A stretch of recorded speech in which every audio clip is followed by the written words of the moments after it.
Bueno, Adriana, muchísimas gracias. Muy buenas tardes a todas, a todos.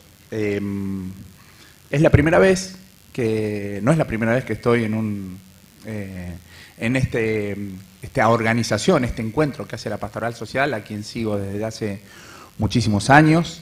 Siempre estuve en calidad de oyente, no me he perdido ninguna en los últimos 10 años por lo menos. Es la primera vez que tengo la suerte y el honor de estar en un panel. Y quiero agradecer mucho a todo el equipo de la Pastoral Social, al padre Carlos Acaputo, lo han mencionado todos y evidentemente creo que es un acto de justicia que todos los que hemos pasado por aquí lo mencionemos al padre porque es el artífice fundamental de estos espacios de encuentro. Así que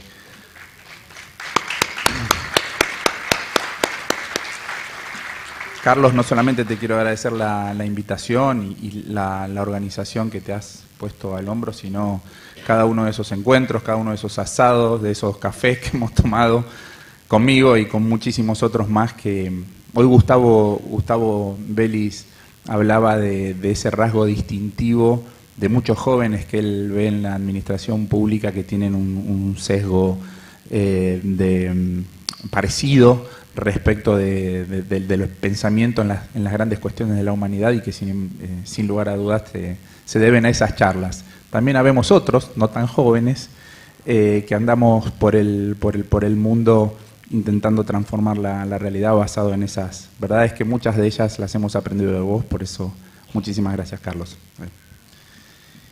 Bueno, la verdad, voy a coincidir primero con Adriana, que ya empezaba diciendo que este documento de la Pastoral Social era un verdadero y fuerte golpe en el rostro respecto de una realidad que nos duele y nos debe doler a cada uno de nosotros. Es imposible desde el objetivo disentir en media palabra con lo que está expresado en el documento. Quienes tenemos responsabilidades en esa primera trinchera, en ese primer mostrador del Estado, que son los municipios, somos quienes primero notamos cuando una política de gobierno es favorable, rápidamente se nota en nuestros barrios, en nuestras calles, pero también somos quienes primero y más rápidamente empezamos a sufrir las políticas que resultan perjudiciales.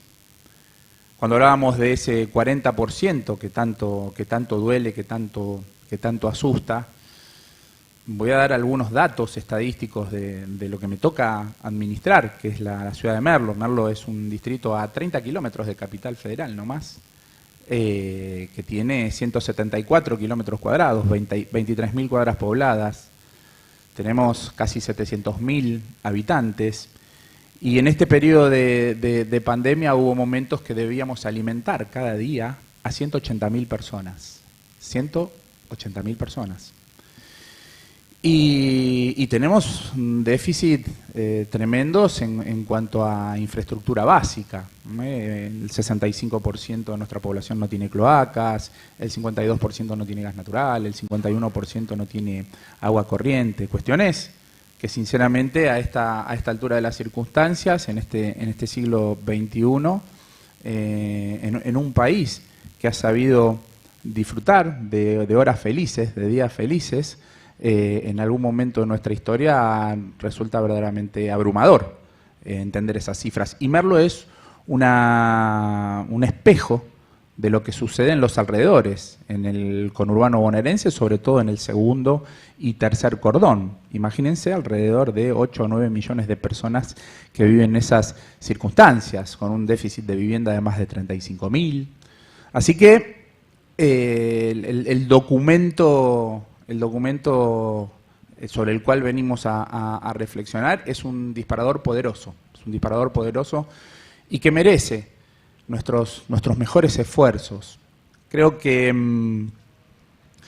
debemos hacer un esfuerzo muy grande, porque en estos lugares normalmente uno viene y cuenta su verdad individual, su verdad relativa. Cada uno de nosotros es portador de una verdad subjetiva y relativa. Y más allá de arrancar tirando ideas, que a veces son pinceladas de ideas que están inconexas. Creo que todavía estamos en pañales, estamos en la prehistoria respecto de tomar la decisión, de ver si realmente somos capaces en nuestro país de sentarnos como dirigentes políticos, despojándonos de los prejuicios, despojándonos de las diferencias e intentando verdaderamente ponernos de acuerdo y de tener la decisión definitiva de sacar este país hacia adelante. El mundo está atravesando un momento muy complejo, uno de los más complejos de su historia. Estamos saliendo de una pandemia que ha desnudado muchas de las fallas con las que hemos construido este devenir de la humanidad. Algo o mucho nos advierte el Papa Francisco en esa encíclica Laudato Si, donde cuando uno lo lee superficialmente puede ser una reflexión acerca de las preocupaciones del principal dirigente de una religión como es la católica respecto del cambio climático o de las cuestiones que tienen que ver con la ecología, pero en realidad esa encíclica, que no es igual a otras encíclicas, no está dirigida solamente o basada en verdades teológicas dirigida a los católicos, sino que es una encíclica que trasciende las puertas de la Iglesia Católica para iluminarnos a todos, denunciando como la centralidad del poder, de la acumulación de recursos de quienes manejan la economía del mundo se lleva por delante, inclusive hasta equilibrio biológico del planeta Tierra. Hoy, en estos miles de años de historia que tenemos, nos encontramos con un planeta que ha dejado de ser sustentable.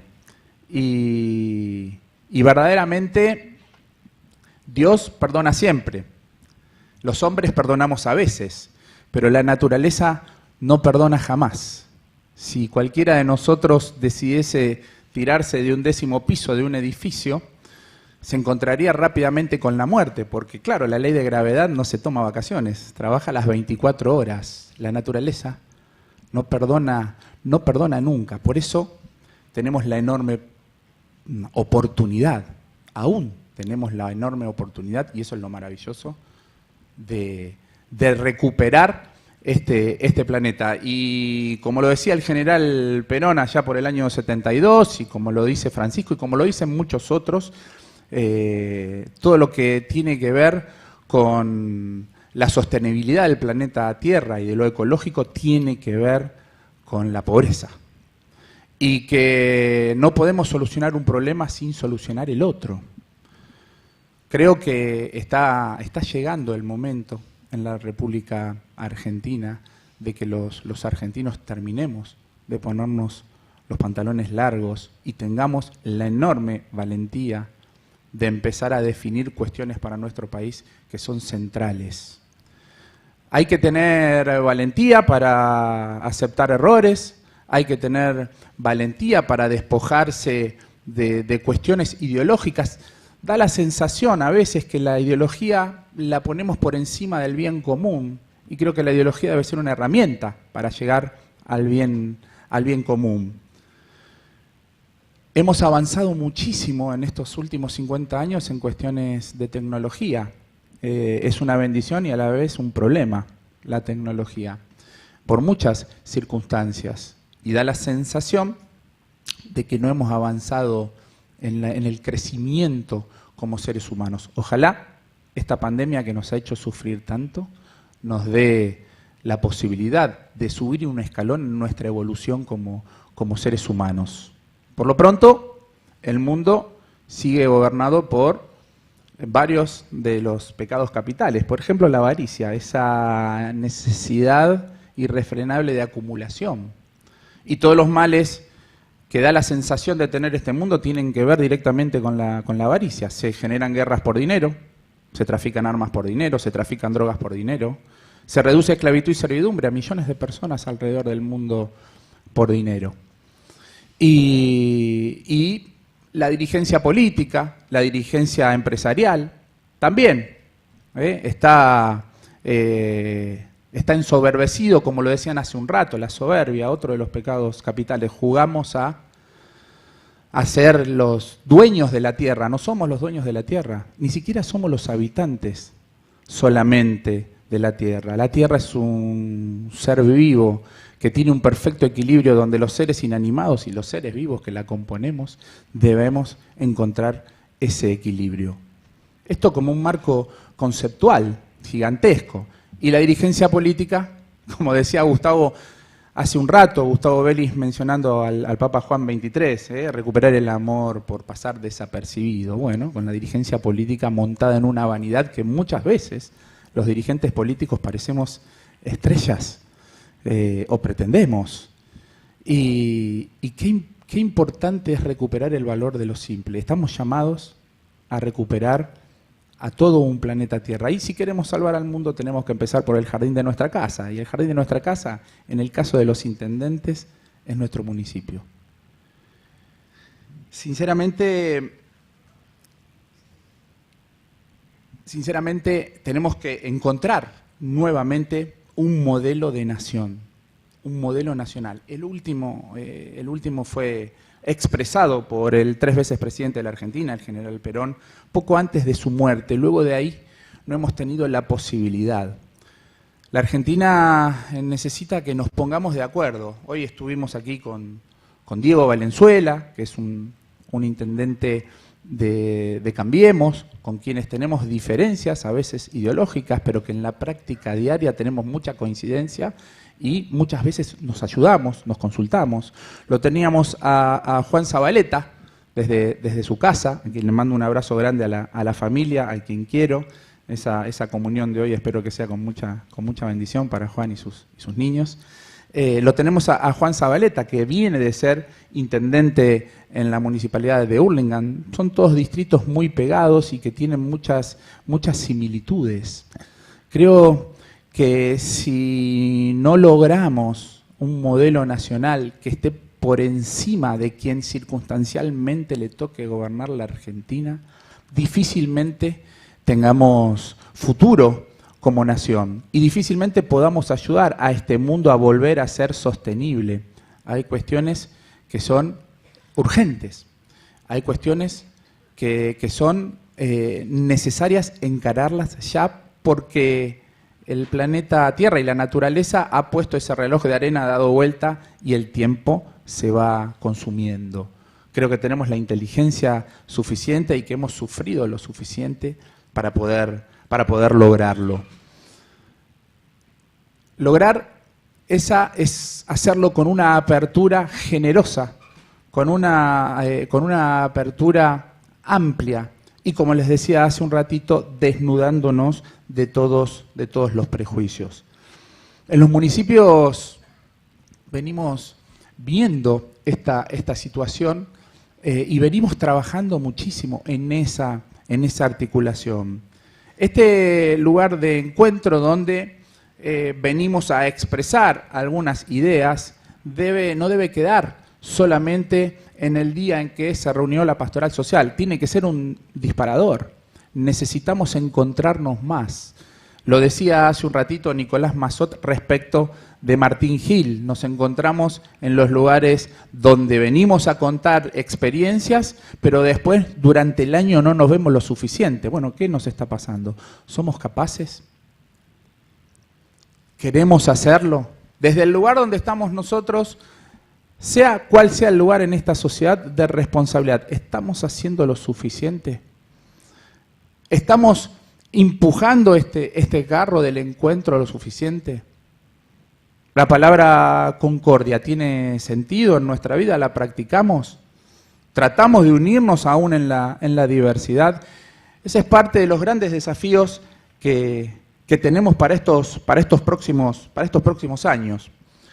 Una vez definida la filosofía política con la cual querramos discutir, bueno, ahí vamos a tener que consensuar la agenda que se viene para la República Argentina. No son más de 15 o 20 temas. Y acá se han expresado muchos de ellos.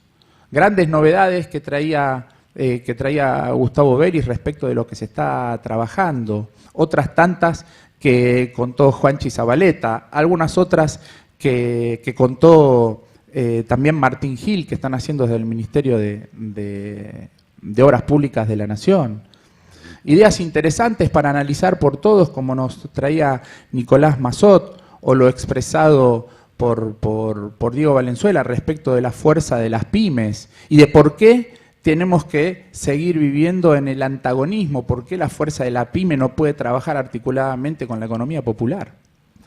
¿Por qué nosotros nos inventamos nuestras propias piedras en el camino muchas veces?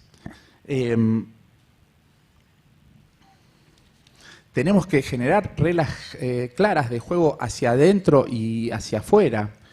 Que las mayorías, una vez pasado el proceso electoral, gobiernen y que las minorías tengan el derecho a disentir o a plantear caminos alternativos. Que no haya minorías permanentemente luego de los resultados electorales poniendo piedras o tratando de ser una máquina de impedir. Que finalmente, luego de esos procesos, podamos decir que para los argentinos son más importantes las próximas generaciones que las próximas elecciones. Que el hecho de ganar un voto más, o poner un diputado más, o un legislador más, no nos transforme en cualquier cosa. Decía Martín Gil hace un rato la importancia de volver a poner el valor, la política como herramienta para la transformación del conjunto. Si somos capaces de eso como sociedad, seremos capaces de poner este país de pie, no como una quimera inalcanzable, sino como una realidad concreta. Hemos tenido tiempos en la República Argentina donde no solamente hemos tenido la capacidad de hacer funcionar en este país en cuanto a la generación de riqueza, sino que ha sido un tiempo tan maravilloso que hoy no se ha planteado, pero no solamente tenemos que ver cómo hacemos para generar mayor riqueza, sino que tenemos que ver cómo hacemos para distribuirla de la mejor manera. Hubo un tiempo en la Argentina donde se premiaba con el 50% al capital y con el 50% al trabajo, y en eso el movimiento obrero ha tenido todo que ver en la República Argentina. Era una República Argentina que crecía en la generación de riqueza, en el desarrollo humano integral. No es lo mismo tener un empleo que tener un trabajo. Cuando hablamos del desorden de no tener trabajo en la vida de una familia, porque no solamente un trabajo te garantiza cobrar a fin de mes un sueldo, sino que ordena la vida de la familia, ordena la vida. Hay un horario donde los chicos tienen esparcimiento, hay un horario donde los chicos estudian, hay un horario donde los chicos se van a dormir, hay un horario donde comemos en casa todos juntos y comemos el menú que elige papá y mamá porque lo pueden comprar, no porque tienen que recibir algo del Estado, que cuando es necesario el Estado tiene que estar presente y estuvo presente. Una de las grandes cuestiones que deja como enseñanza, me parece, la pandemia es el valor del Estado por sobre el valor de mercado, cuando lo que está en juego son las grandes cuestiones de la humanidad. Entendiendo que el mercado es necesario y es bueno, pero su objeto es la rentabilidad. Y el objetivo de los estados es el bien común, es el bienestar general. Por supuesto que somos sobrevivientes de esta pandemia. Muchos de los que están acá seguramente han perdido un amigo, un familiar, o tienen un amigo o un familiar que ha perdido a alguien cercano. En mi caso particular, se fue mi mamá, se fue mi tía el año pasado. Y todavía vivimos, creo yo, que esta pandemia vino para generar cambios trascendentales. Y durante mucho tiempo vemos este auditorio con cintas entre ustedes para respetar las medidas de bioseguridad respecto de la pandemia. Gracias a que hemos en este país tenido un presidente que ha elegido la salud por encima de la economía, que hemos gestionado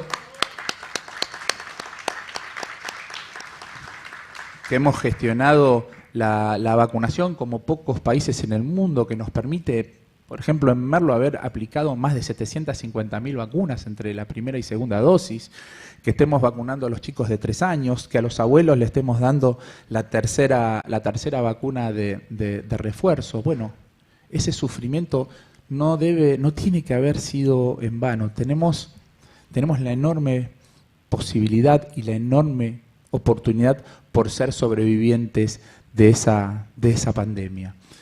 Quiero dejar como mensaje final que tengamos la valentía de enfrentar este presente que tiene la República Argentina unidos. Nuestro presidente llamó a la unidad nacional detrás de los grandes objetivos que tenemos como patria. Pero cada uno de nosotros es importante que enarbole esa bandera y la lleve como bandera en cada uno de los lugares de acción que tenemos. Como decía el Martín Fierro, acerca de la hermandad y de la necesidad de reconocernos como hermanos en esa frase de los hermanos sean unidos, porque tengan por seguridad que si los hermanos de la República Argentina no trabajamos juntos, unidos, detrás de esos grandes objetivos, el destino de la patria no será. La única forma, la única posibilidad que tenemos es de entenderlo. Y respecto del planeta Tierra, entender que la casa común, que el planeta Tierra es nuestra patria y que la humanidad es nuestra familia. El planeta Tierra es quien nos cobija a todos. Y no nos olvidemos de eso. La humanidad como pueblo y el planeta como patria. Y dentro de eso, el corazoncito, por supuesto, de cada uno de nosotros en esta bendita República Argentina que tanto necesita de los esfuerzos de cada uno de nosotros. Que Dios me los bendiga mucho. Muchísimas gracias, Carlos, a cada uno de ustedes. Y a no bajar los brazos.